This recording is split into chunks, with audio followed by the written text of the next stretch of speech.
Welcome back to the Conscious Business Show, where we connect the heart, the mind to the wallet.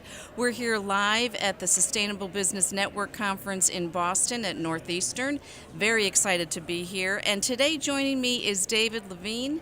He is co-founder and chief executive officer of the American Sustainable Business Council, and certainly a social entrepreneur for well over 30 years. So we're very anxious to hear about both opportunities. So thank you so much for being here with us. Oh, it's great to be here, Darby. It's, what I love about what you're doing is it's businesses and how they play a positive role in our communities, but also the power base that they have. And that's certainly an area near and dear to my heart, and certainly the Conscious Business Show is we launched the Conscious Capitalism chapter of Boston, part of a global network. Right. So there's so many synergies in what we're hearing today at the conference.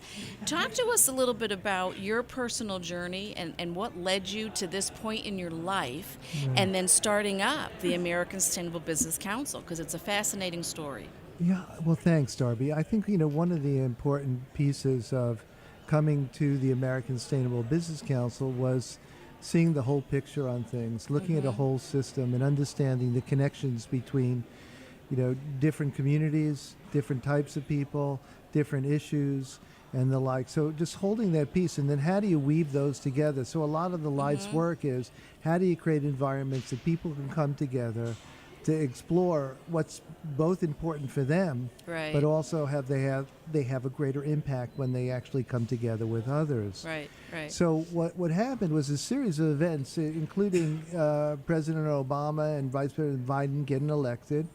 One of the people we were working with got appointed to the transition team, and okay. so I started to actually create access for people that had never had access to the White House, before. So Yep. there were, looking at the impact of toxic chemicals on communities. So environmental justice, health leaders, being able to create an opportunity for them to come in. Green chemistry folks, people working on the new innovations and new opportunities.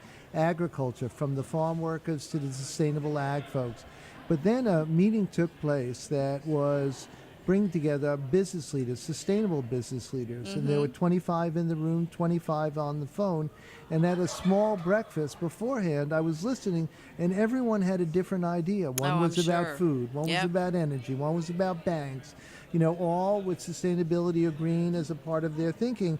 And I said, well, that's great, but what if we actually put that all together? What would Yes. that story be? Yep. And so, after went in, proposed that, everyone loved it, including the White House transition team, went back, created a letter of shared priorities for a new economy, got 1,300 business leaders to sign on in 2 That's weeks, fantastic, submitted it to the White House, and then went, what now? Okay, a piece of paper in Washington, D.C. 1,300 businesses, that's nice, Yeah. but who's going to actually That's make quite it a happen? voice. Yeah, exactly. So it just stepped back and basically came to the understanding that, why aren't we making more change towards what we think is a common sense economy, a values-based economy, one in which why aren't we making more progress towards, some of the social issues, the economic issues, the environmental issues. Right. And often what you find is that, there's a voice that comes forward and says, that's bad for business. So it goes back to the old trees versus jobs, but it's raising the wages, bad for business, put business out. Addressing climate change, oh, that'll kill jobs. So they're making this argument, but then you look around and you say, well, who's telling that story? And of Right. course, it is the U.S. Chamber of Commerce, the National Federation of Independent Businesses, National Association of Manufacturers, all operating with an economic paradigm that says short-term profit at all costs. Right, right. So the other thing that we realized was that we looked around and saw the incredible growth of values-based businesses. People could look back to social responsible businesses and sustainability and green business and all those sorts of forms, and they would say, oh, there was the Body Shop and the great work of Anita Roderick, or Ben and Jerry's getting it was seventh generation, Right. any number of these.